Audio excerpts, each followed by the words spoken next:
Saudara dan saudari yang terkasih, kita tahu seseorang kadang-kadang berjalan kaki untuk berolahraga.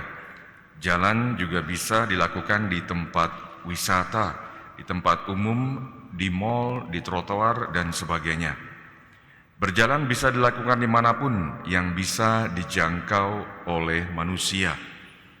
Orang-orang pun sering menggunakan jalan kaki sebagai kesempatan untuk berbicara satu sama lain, terutama ketika saya mempunyai teman perjalanan.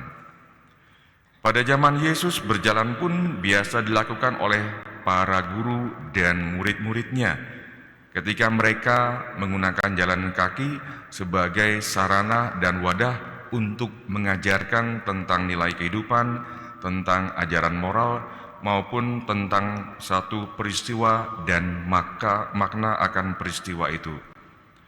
Pada saat berjalan-jalan itulah para murid belajar dari guru mereka apa yang bisa mereka dengarkan, apa yang bisa mereka internalisasikan, dan juga apa yang bisa mereka jadikan sebagai milik mereka sendiri. Berjalan-jalan menjadi kesempatan emas bagi para guru untuk menanamkan nilai dan ajaran sehingga murid-murid mereka bisa paham apa yang mau disampaikan. Saudara dan saudari yang terkasih, hari ini pun Yesus dalam bacaan Injil mengajarkan para muridnya dengan berjalan tetapi dalam situasi yang berbeda, yaitu berjalan di atas air. Dan sama seperti para murid dan Yesus berjalan di daratan, Yesus pun mau mengajarkan sesuatu kepada mereka. Kali ini dengan berjalan di atas air. Yesus hendak mengatakan dan mengajarkan bahwa Ia mengajar dengan kuasa ilahi. Ia tidak menentang kekuatan alam, tetapi Ia berusaha untuk bersatu dengan kekuatan alam itu dan menjinakkannya. Kenyataan yang menakutkan tidak Ia takutkan, tetapi Yesus berupaya untuk menguasainya dengan kebijaksanaan yang Ia miliki. Di padang gurun Ia berhasil melewati godaan iblis dengan budi yang terang dan bukan dengan kata-kata atau tindakan yang menghantam. Dan pada Injil hari ini dikatakan sebelum Yesus berjalan di atas air, Ia seorang diri menyepi untuk berdoa. Kitab Ayub bab 9 ayat 8 mengatakan demikian.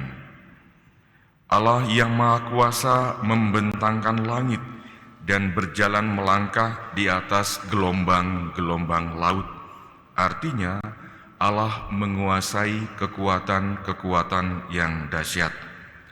Allah tidak meniadakannya, melainkan mengendalikan kekuatan yang dahsyat tersebut.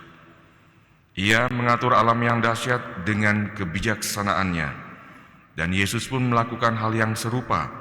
Ia berupaya untuk menyelaraskan diri dengan Yang Maha Kuasa. Dengan demikian, Yesus tetap berpegangan dan mengarahkan dirinya pada misi yang sudah diberikan oleh Bapanya sendiri. Dalam bacaan Injil ini, hari ini pula Yesus mengatakan kepada para muridnya, "Tenanglah, aku ini, jangan takut." Lalu Ia naik ke perahu dan angin ribut menjadi reda. Seperti layaknya Rasul Yohanes dalam bacaan pertama mengatakan, "Di dalam kasih tidak ada ketakutan. Kasih yang sempurna melenyapkan ketakutan, sebab ketakutan mengandung hukuman, dan barang siapa takut, ia tidak sempurna di dalam kasih." Saudara dan saudari yang terkasih, dengan berjalan di atas air, Yesus mau mengajarkan nilai dan kebijaksanaan kepada para muridnya, termasuk kepada kita, bahwa ada kekuatan yang Ia miliki, yaitu kedekatan dengan Allah sendiri yang memanggil Dia.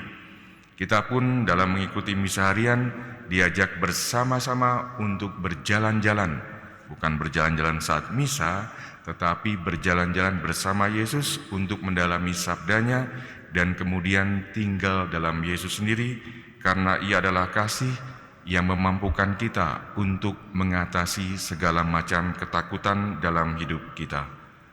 Mari kita hening sejenak.